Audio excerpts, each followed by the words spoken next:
بعضهم على بعض منهم من كلم الله ورفع بعضهم درجات وآتينا عيسى ابن مريم البينات وأيدناه بروح القدس. اللهم صل على محمد النبي الأمي وعلى آله وأصحابه وبارك وسلم. تیسرے پارے کا آغاز ہے. اس میں اللہ سبحانہ و تعالی نے اپنے رسولوں کے متعلق ارشاد فرمایا کہ میرے سارے رسول ہی بہت پیارے ہیں اور مجھے ہر ایک سے محبت ہے. ان میں سے کوئی بھی درجے میں کم نہیں ہے. البتہ بعض رسولوں پر میں نے فضیلت دے رکھی. فرمایا یہ رسولوں کی جماعت ہم نے ان کے بعض پر فضیلت دی ہے. منہم من کلم اللہ، ان میں سے کچھ ایسے رسول ہیں جنہوں نے اللہ سے ڈائریکٹ باتیں کی ہیں. ورفع بعضهم درجات، اور اگر کسی رسول کو یہ سہولت نہیں تھی تو اللہ نے اس کے درجات ایسے ہی بلند فرما دیے. وآتینا عیسیٰ ابن مریم البینات، ہم نے عیسیٰ بن مریم کو بڑے واضح دلائل دیے. وأیدناہ بروح القدس، اور ہم نے سیدنا جبریل علیہ السلام کو ہر وقت ان کی مدد اور نصرت کے لیے ان کے ساتھ رکھا. تو یہ آیات اس بات کی دلالت کرتی ہیں کہ امتیوں میں سے کسی کے لیے یہ جائز نہیں کہ وہ اپنے نبی کا سابقہ نبیوں کے ساتھ مقابلہ کرے. یہ بات اور طریقہ اچھا نہیں. سب نبی اللہ کے پیارے ہیں، سب کے درجات علیحدہ علیحدہ ہیں، ہر ایک کی فضیلت اپنی اپنی ہے. اس وجہ سے آپ ایک دوسرے کے ساتھ رسولوں کا مقابلہ مت کرو. اس کے بعد اللہ سبحانہ و تعالی نے فرمایا یا ایھا الذین آمنوا انفقوا مما رزقناکم من قبل ان یأتی یوم لا بیع فیہ ولا خلۃ ولا شفاعۃ والکافرون هم الظالمون. اے ایمان والو، اللہ کی راہ میں خرچ کر لو اور اس میں سے خرچ کرو جو ہم نے دیا. اے ایمان والو، اللہ کی راہ میں خرچ کرو اس میں سے جو ہم نے تمہیں دیا ہے. من قبل یأتی یوم، قیامت کے دن کے آنے سے پہلے پہلے. قیامت کا دن وہ دن ہے جس میں کسی کے ساتھ کوئی دوستی نہیں ہوگی اور وہاں کوئی خرید و فروخت نہیں ہوگی اور وہاں کسی کی سفارش بھی اپنی مرضی سے نہیں ہو سکے. تو اس آیت مقدسہ میں سب سے پہلی بات یہ کہ خطاب ایمان والوں کو ہے. ویسے تو کلام اللہ سارے کا سارا ہی ایمان والوں کو مخاطب کرتا ہے، لیکن سیدنا ابن عباس رضی اللہ تعالیٰ عنہ بیان کرتے ہیں کہ جب اللہ رب العزت یا ایھا الذین آمنوا سے خطاب فرمائے تو اس کا مطلب ہے کہ بہت زیادہ اہم بات ہے، بہت زیادہ اہم بات ہے، زیادہ توجہ کرنے کی ضرورت ہے. تو اس آیت میں اس خطاب کے بعد ارشاد فرمایا کہ جو ہم نے دیا ہے اس میں سے خرچ کرو. تو یہ انسانوں کی طبیعت کو ملحوظ خاطر رکھتے ہوئے نفسیاتی طور پر ان کا علاج کیا ہے. انسان نفسیاتی طور پر اور بلکہ فطرتی طور پر انسان کی تخلیق میں ہے کنجوسی. انسان کی فطرت میں ہے کنجوسی. اس کی طبیعت ایسی ہے کہ یہ چاہتا ہے میرے ہاتھ سے کچھ خرچ نہ ہو. یہ خرچ کرنا نہیں چاہتا. کیا کرنا چاہتا ہے؟ جوڑ کے جمع کر کے تجوریاں بھرنا چاہتا ہے. یہ انسان کی طبیعت ہے. وہ آخری پارے میں سورہ تھا نا الہاکم التکاثر. تمہیں کثرت مال کی حرص نے اتنا غافل کر دیا کہ تم اپنے مالک کو بھول گئے. حتی زرتم المقابر، اتنے غافل کہ موت کا وقت آ گیا اور اب تم قبر میں پڑے ہوئے۔ تو اس لیے اللہ سبحانہ و تعالیٰ نے یہاں ہمارا نفسیاتی مسئلہ حل کیا ہے، ہمیں یہ سمجھایا ہے کہ تمہارے پاس جو کچھ ہے وہ تمہارا نہیں ہے، تمہارے پاس جو کچھ ہے وہ تمہارا نہیں ہے، کس کا ہے؟ اللہ کا ہے، اس کی مہربانی ہے، اس کا کرم ہے، فضل ہے، اس نے عطا کر رکھا ہے۔ خالی ہاتھ ہم آئے تھے، خالی ہاتھ ہی جائیں، تو اکیلے آئے تھے، خالی آئے تھے، کمزور تھے، کوئی چیز پکڑ بھی نہیں سکتے تھے۔ اس وقت مالک الملک نے ہمیں ہماری ہر ضرورت پوری کی ہے، اور جب بڑے ہو گئے ہیں، جوان ہو گئے ہیں، صحت بھی ہے، تندرستی بھی ہے، کما بھی سکتے ہیں، سب کچھ کر سکتے ہیں، تو اب پھر مالک سے کیوں مایوس ہو گئے ہو کہ وہ تمہیں نہیں دے گا، یا تمہیں کمانے کے لیے جھوٹ بولنا پڑے گا، جھوٹی قسمیں کھانی پڑے؟ یہ جہالت ہے ہماری، اور یہ ہماری اللہ پر توکل نہ کرنے کی وجہ ہے کہ اس نے تو ہمیں اس وقت دیا کہ ہم کچھ پکڑ نہیں سکتے، ہماری خدمت کے لیے ہمارے والدین کو معمور کیا، بہن بھائیوں کو معمور کیا۔ سب سے مشکل ہے انسان کا بچہ پالنا۔ جانوروں کے بچے تو پیدا ہوتے ہیں اور چند ہی لمحوں کے بعد وہ چلنا کودنا شروع کر دیتے ہیں، دیکھا نہیں آپ لوگوں؟ لیکن انسان کا بچہ تو 2 سال تک جو ہے نا وہ اپنے آپ کو نہیں سنبھال پاتا، تو سب سے مشکل ہے۔ لیکن قربان جو اس مالک پر کہ اس چھوٹے بچے کی باوجود، اس کے کمزور ہونے کے باوجود ہر ایک اس سے محبت بھی کرتا ہے، پیار بھی کرتا ہے، چومتا ہے، ہاں جی، اور ساری اس کی خدمت پر معمور ہوتے ہیں۔ اور یہ چودھری جو ہے نا بڑا جی مزے کرتا ہے، 2 سال تک تو خوب مزے کرتا ہے، اور اس کے بعد بھی بڑے مزے ہیں اس کے، جب تک بالغ نہ ہو جائے۔ اللہ اکبر۔ تو مالک نے فرمایا کہ ہم نے جو عطا کیا ہے اس میں سے خرچ کرنا ہے۔ یہ اللہ رب العزت کیوں فرما رہے ہیں؟ اس وجہ سے فرما رہے ہیں کہ انسان کی طبیعت خرچ کرنے کے لیے مائل نہیں ہوتی۔ آپ کو مثال دیتا ہوں، میرے پاس 2 قلم ہیں، میں نے اس بھائی کو دے دیے، یہ لو بھائی یہ آپ کے۔ اگلے دن میں نے اسے کہا بھائی یہ 1 قلم ساتھ والے بھائی کو دے دو، تو اب سب سے پہلے یہ پوچھے گا جو قلم آپ نے دیے تھے وہ آپ کے ہیں یا میرے ہیں؟ ملکیت کہ جو میں نے دیے تھے وہ آپ کے ہی ہیں، یا مجھے آپ نے استعمال کے لیے دیے ہیں، یا اس کا مالک میں ہوں؟ اب اگر اس بچے کو میں یہ جواب دیتا ہوں کہ وہ میرے، تو کہے گا ٹھیک ہے یہ لے ابھی دے دے، ساتھی کو فوراً دے دے۔ اور اگر میں اسے یہ کہتا ہوں اس کے مالک تم ہو، کہے گا میری مرضی، تو نہ دو۔ سمجھ رہے ہیں کہ نہیں؟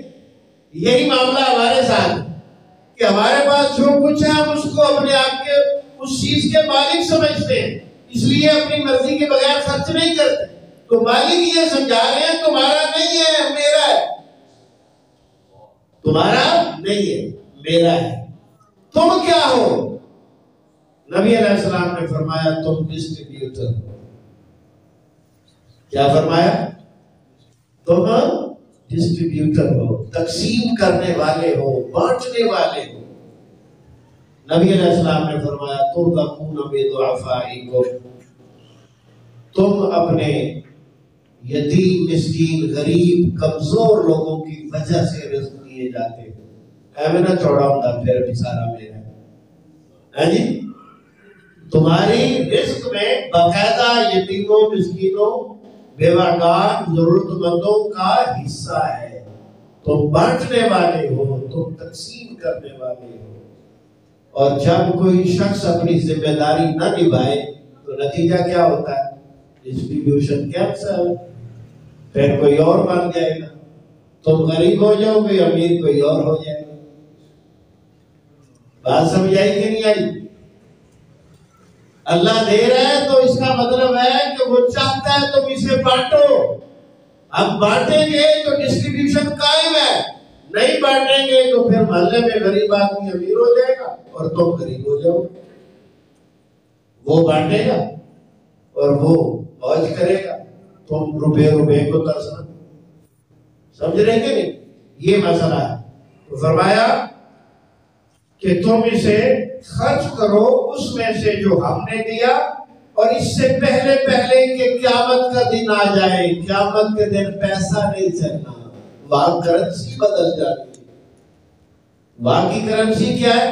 نیکی اور گناہ. نیکی ہے جنت میں جانے کے لیے، گناہ ہے جہنم میں جانے کے لیے. اب لین دین کے معاملات وہاں نیکی اور گناہ کے ذریعے ہونے. آپ کے پاس نیکیاں ہیں تو جس سے آپ نے زیادتی کیا وہ آپ کی نیکیاں لے جائے گا. آپ کے پاس نیکیاں نہیں ہیں تو اس کے گناہ آپ کے ساتھ آ جائیں. گناہ اس نے کیے، بھرنے آپ کو پڑے، سزا آپ کو پڑے. تو یہ آخرت کے معاملے بڑے مشکل معاملے ہیں.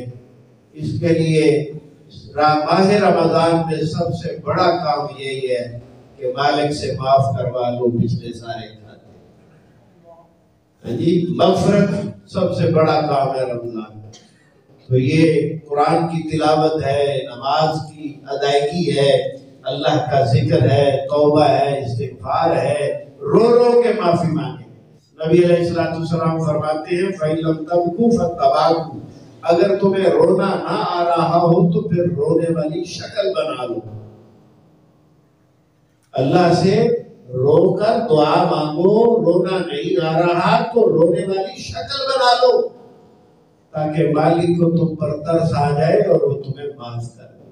اللہ میں ہدایت عطا فرمائے. ولا کھلا، قیامت کے دن کوئی کسی کا دوست نہیں، دوستی کام آنے والی نہیں ہے. وہاں کوئی کسی کے ساتھ ایسا تعلق نہیں ہوگا. ولا شفاعہ، کوئی شخص اپنی مرضی سے سفارش نہیں کر سکتا. کوئی شخص چاہے کہ میں کسی کی سفارش کر تو نہیں کر سکتا. اللہ سے اجازت مانگنی پڑے گی کہ میں اس شخص کی سفارش کرنا چاہتا ہوں. اللہ اجازت دیں گے تو سفارش ہوگی، ورنہ سفارش نہیں ہوگی.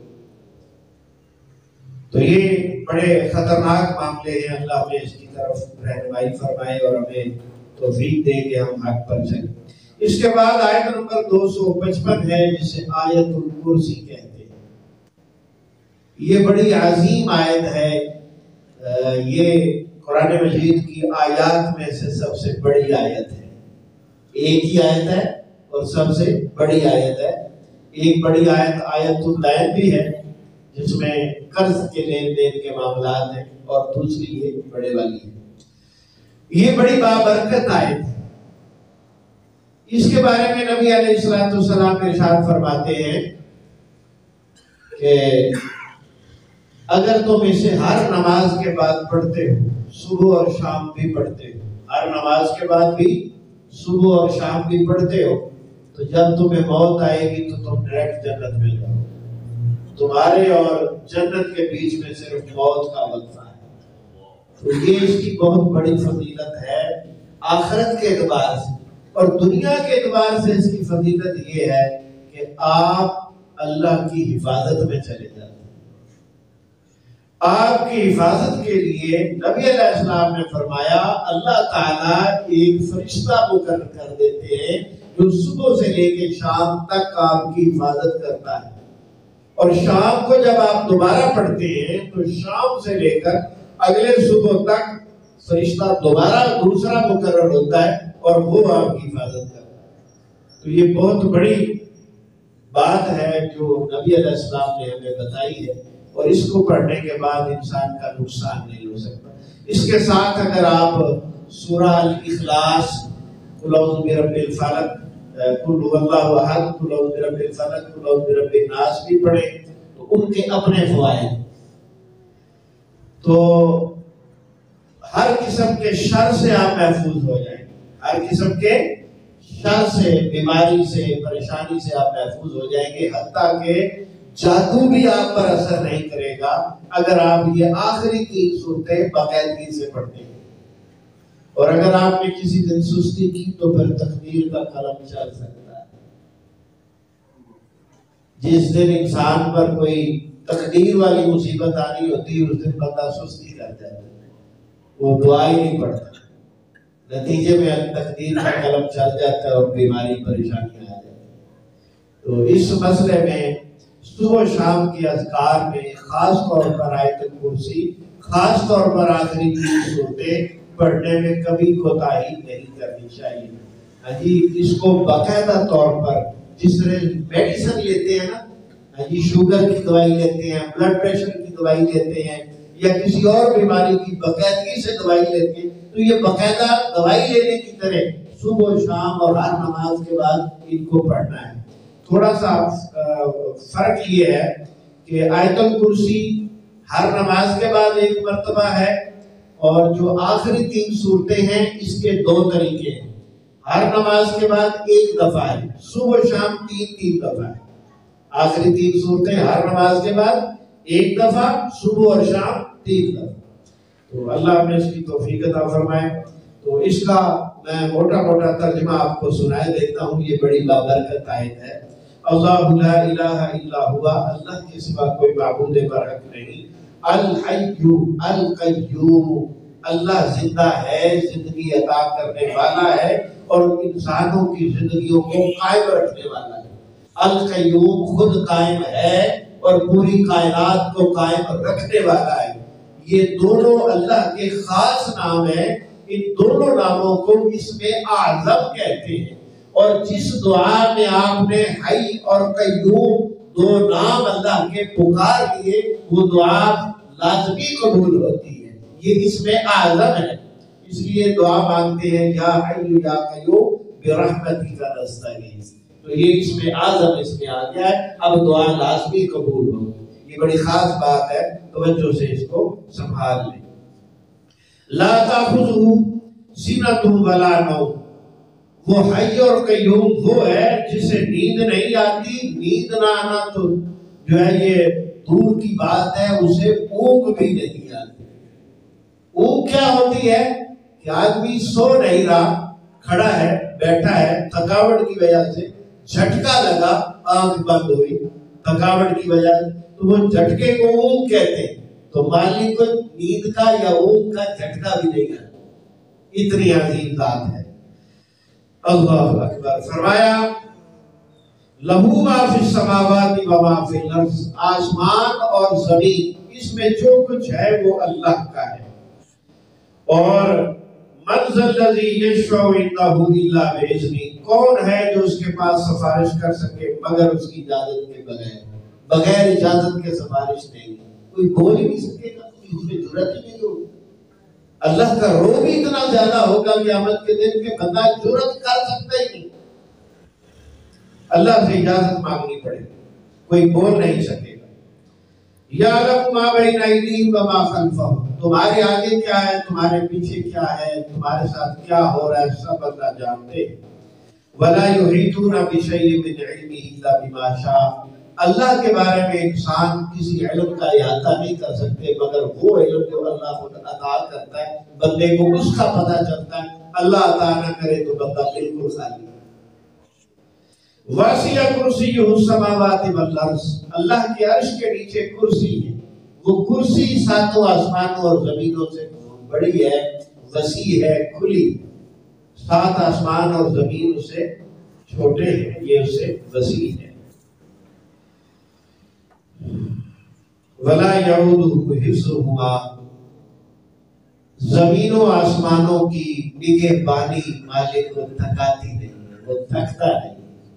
پتہ نہیں کروڑوں اربوں خربوں کتنے انسان ہیں، کتنی مخلوقات ہیں، کوئی آج تک گن نہیں سکا، اور سب کا کھانا پینا، ان کا رہنا، ان کا جو ہے وہ جو ہے نا تمام ضروریات ایک ایک کی پوری کرنا، حتیٰ کہ پتھر کے اندر پڑے ہوئے کیڑے کو بھی رزق پہنچانا، اور سمندر کی تہوں میں پڑی ہوئی ہزاروں کلومیٹر نیچے مچھلیاں، ان کو بھی مالک رزق فراہم کرتا ہے، اور اس تمام عظیم کاموں میں وہ ایک لمحے بھی کوتاہی نہیں کرتا، کیونکہ وَهُوَ الْعَلِيُّ الْعَظِيمُ، وہ بلند و بالا اور بہت بڑی عظمتوں والا ہے۔ اس کے بعد ہی آگے آیت نمبر 259 ہے، جس میں اللہ سبحانہ و تعالی نے سیدنا ابراہیم علیہ السلام اور ان کے ساتھ اس دور کے بادشاہ کا جو ہے جس کو نمرود کہتے ہیں اس کا ذکر کیا ہے. تو فرمایا لم تر الی الذی حاج ابراہیم فی ربی، آپ نے اس شخص کے بارے میں نہیں دیکھا کہ جو ابراہیم علیہ السلام سے اس کے رب کے بارے میں جھگڑ رہا تھا. ان آتاہ اللہ الملک، اور جھگڑنے کی وجہ یہ تھی کہ وہ وقت کا بادشاہ تھا. جھگڑنے کی وجہ بھی بتائی کیا کہ میں بڑا ہوں، چودھری ہوں، بادشاہ ہوں. تو اذ قال ابراہیم ربی الذی یحیی و یمیت، ابراہیم علیہ السلام نے کہا میرا رب جو ہے وہ زندگی دیتا ہے اور موت دیتا ہے. تو وہ کہنے لگا انا احیی و امیت، میں بھی زندگی دیتا ہوں، میں بھی موت دیتا ہوں. دو قیدیوں کو بلائے، ایک کو آزاد کر دیا، ایک کو قتل کر دیا. کہا یہ میں نے موت دے دی ہے، یہ میں نے زندگی دے دی. تو ابراہیم علیہ السلام نے پھر اس کا علاج کیا. ایسے جو خبتی قسم کے بندے ہوتے ہیں نا، ان کا پھر علاج کرنا پڑتا ہے. یہ دلائل سے نہیں مانتے، دلیل ان کو سمجھ نہیں آتی، ان کا پھر علاج کرنا پڑتا ہے. تو علاج کیا ابراہیم علیہ السلام نے. فرمایا اللہ صبح روزانہ مشرق سے سورج نکالتا ہے، آج تو مغرب سے نکال کے دکھاؤ. یہ جو بندے نے چھتروں ریچی کرنی پڑی، ورنہ وہ سمجھ نہیں آتا. ہاں جی. تو پھر اس کے جواب میں وہ کچھ نہیں کر سکا. فبہت الذی کفر، حیران و ششدر رہ گیا میرے نال ہوئی کی.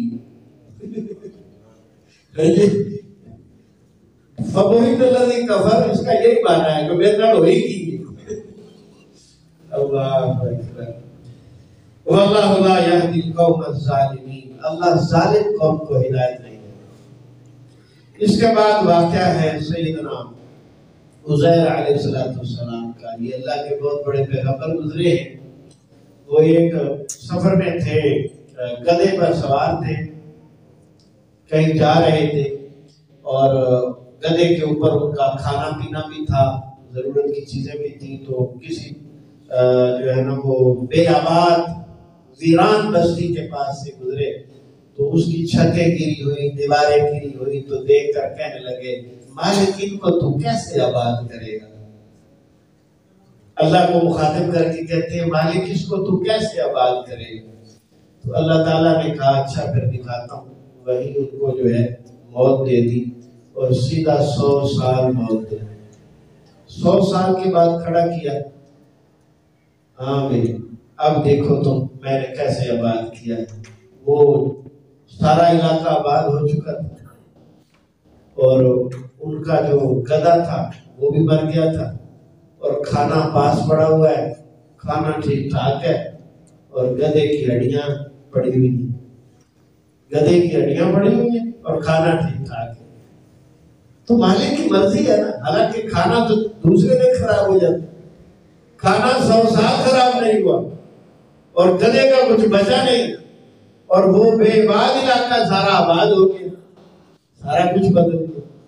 تو سارا اٹھے تو پوچھا، مالک نے پوچھا کتنی دیر ٹھہرے ہو. کہتے جی جب صبح فوت ہوا تھا تو سورج ادھر تھا، اب یہ آ گیا، ایک دن یا دن کا کچھ حصہ. کہا تم تو یہاں 100 سال ٹھہرے. تو ایسے واقعات اللہ تعالیٰ بیان کرتے ہیں لوگوں کو سمجھانے کے کہ زندگی اور موت اس کے ہاتھ میں ہے، اور پوری کائنات کا نظام وہ اکیلا چلاتا ہے. آخری بات جی، اس سورہ البقرہ اس بارے میں ختم ہوتی ہے تیسرے میں، اور اس کی آخری 2 آیتیں بڑی فضیلت والی ہیں. آمن الرسول بما انزل الیہ من ربہ والمؤمنون کل آمن باللہ وملائکتہ، آخر تک 2 آیتیں. جو شخص یہ 2 آیتیں رات کو پڑھ کے سوتا ہے، موت آ گئی تو وہ بھی پکا جاتی ہے. یہ اسے جنت لے جانے کے لیے 2 آیتیں کافی. یہ بہت بڑی فضیلت ہے. تو چھوٹی سی 2 آیتیں ہیں، کوئی لمبا چوڑا کام نہیں، اس کو یاد کر لیں. اللہ عمل کی توفیق بخشے. استغفر اللہ لی و لکم ولسائر المؤمنین.